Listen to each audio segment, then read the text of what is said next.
kita ya ibu-ibu nih untuk memperhatikan nih gambar body mapping ya, atau bagian tubuh anak-anak nih ya.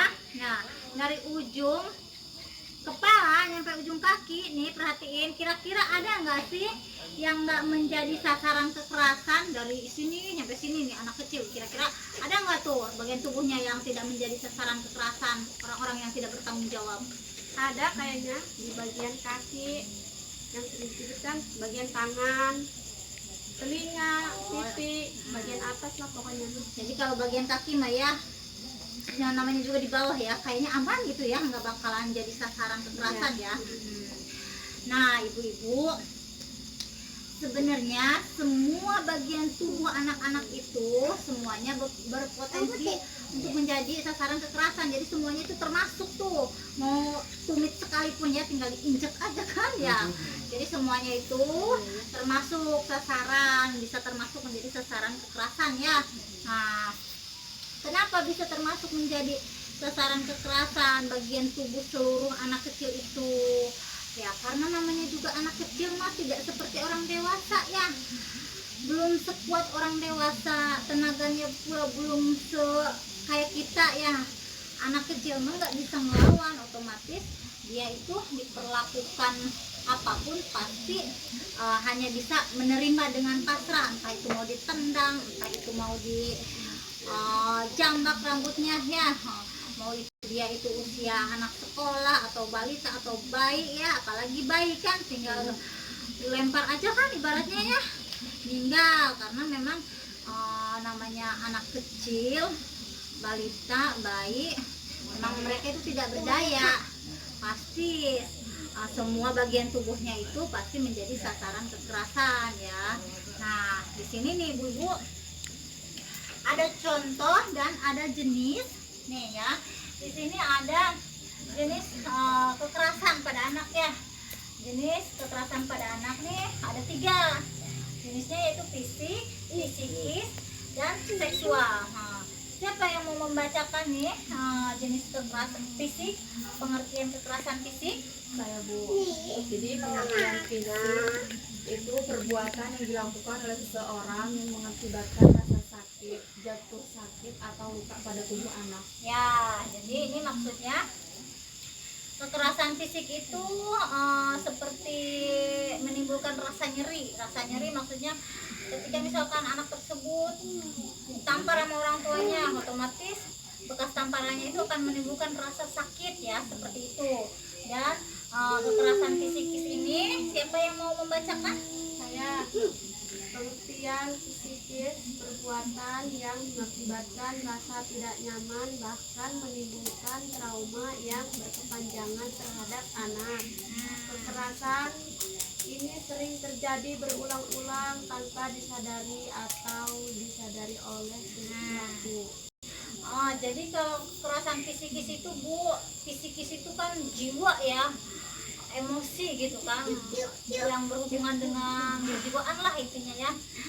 Ini mah biasanya berupa omongan gitu, omongan orang tua ya, omongan kita ke anak kita, kamu apa jelek atau apa gitu ya, atau kita ngomong secara emosi, anak nakal, atau dengan bentakan gitu, seperti itu ya. Fisikis itu. Terus kalau ini seksual ini, pengertian seksual perbuatan yang mengakibatkan rasa tidak nyaman, bahkan menimbulkan trauma yang berkepanjangan terhadap anak.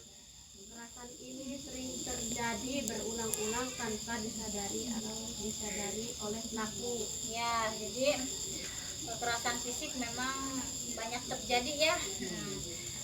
Banyak terjadi, makanya untuk bisa menghindari kekerasan seksual ini, kita sebagai orang tua harus sering-sering memberi pelajaran mengenai seksual itu sendiri. Meski anak kita masih kecil, misalkan 2 tahun atau 3 tahun, kadang ibu-ibu mungkin ada yang nggak paham, ada mungkin yang paham tapi menganggapnya penting nggak penting gitu, ada yang menganggapnya nanti juga kalau udah gede mah ngerti sendiri gitu, ada yang kayak gitu, ada yang mungkin takut lah, malu gitu, kayak nggak pantas gitu ya. Padahal ini penting sekali ibu ketika kita mempunyai anak ya minimal 3 tahun lah ya, meski 3 tahun itu pemahamannya belum bagus-bagus amat ya, karena kita sering gitu kan, otomatis nanti lama-kelamaan si anak itu akan terserap lah di memori otaknya ya, ketika misalkan kita nih sering melakukan hal-hal yang sangat bermanfaat bagi dirinya gitu, untuk terhindar dari perilaku kekerasan seksual. Hal-hal yang sederhana bisa kita ajarkan kepada anak kita. Kita sering mengajarkan, menasehati. Nah, contohnya anak kita perempuan ya. Nah, ini loh bagian dada kan sangat berharga ya bagi perempuan. Bagian paha, bagian kemaluan ya. Jadi, bagian dada, bagian paha, bagian kemaluan itu jangan sampai ada orang yang mau memegang ya. Kalau misalkan ada orang yang mau memegang itu, apa yang bisa adik lakukan? Yang bisa adik lakukan itu satu, misalkan memegang dada, gigitlah si tangan yang megang itu ya, atau teriak atau lari ya. Jadi otomatis ketika ada kejadian kayak gitu, anak tersebut ingat, oh iya ya itu yang diajarkan mama gitu ya. Jadi itu sebenarnya penting, tapi banyak di lingkungan masyarakat kayaknya belum paham ke arah situ ya. Dan ini punten ini. Nah, ini ya, ini ada contohnya nih. Contoh kekerasan fisik seperti memukul, mencubit, menampar, menendang, menginjak-injak, mengguncang-guncangkan badan anak ya, memasukkan cabai ke mulut. Ini contoh-contohnya ya. Yang terjadi di lingkungan kita itu yang mungkin menganggapnya hal sepele itu kadang mencubit, saya kira ya. Contohnya anak-anak pengen jajan, jangan, gak punya duit. Mungkin ibu-ibu ini menganggapnya ini bukan kekerasan kali ya, hal yang biasa mencubit ini gitu ya. Jadi sering dan tiap hari dilakuin. Mungkin ibu-ibu menganggapnya ini mah biasa aja. Mungkin di pemikiran ibu-ibu itu kekerasan itu yang berhubungan dengan yang dahsyat-dahsyat, misalkan penyiksaan seperti itu ya. Makanya ini sering terjadi. Diusahain, kan ini udah belajar ini ya, jadi nggak usah dilakukan lagi nih dengan mencubit kayak gini ya. Kalau menampar mah saya yakin jarang ya, tapi mencubit memang sering dilakukan. Terus ini yang kis-kis ini, nah, memelototin anak ya, mengatakan anak bodoh bukan, membandingkan, membenci anak, sasaran kemarahan dan lain-lain, tidak menegur anak nih. Mungkin ini menurut ibu-ibu mungkin ini bukan termasuk kekerasan fisikis ya, yang tidak bakal menimbulkan ketidaknyamanan di jiwa anak-anak. Mungkin ibu-ibu bisa melakukan ini sering kali ya, padahal ini dampaknya tidak baik untuk perkembangan si anak ya. Apalagi kadang bodoh amat, kadang suka kayak gitu ya orang-orang mah ya, anak melakukan kesalahan dikit langsung terucap hal-hal yang buruk atau negatif ya, nggak boleh ya sekarang dilakukan. Nah, ini contohnya kekerasan seksual ya, pantat dicolek-colek ya, alat kelamin diraba-raba ya, payudara diremas-remas, dipaksa melakukan oral seks, diperkosa ya, dijual ke ya. Inilah contoh-contohnya ya. Jadi sekarang sekarang saya minta nih ibu-ibu mengerjakan tugas. Ya Bu, jadi bisa dilihat di halaman buku pintar halaman 14 sampai 18 tentang contoh kekerasan fisik yang tadi gini ya. Sekarang saya nanti mau ngasih tugas nih ke ibu-ibu ya.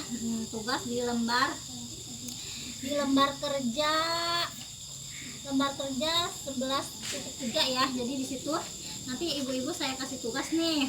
Ini contohnya ya. Ibu-ibu menyebutkan contoh kekerasan, contohnya apa aja ya. Terus pelakunya itu siapa aja ya. Bisa jadi kan pelakunya kita sendiri ya sebagai orang tua atau orang lain ya. Terus akibatnya itu apa ya. Nanti ibu kerjakan ini ya. Oke, baiklah, terima kasih. Saya cukupkan pertemuan kali ini, semoga bermanfaat. Terima kasih. Wassalamualaikum warahmatullahi wabarakatuh.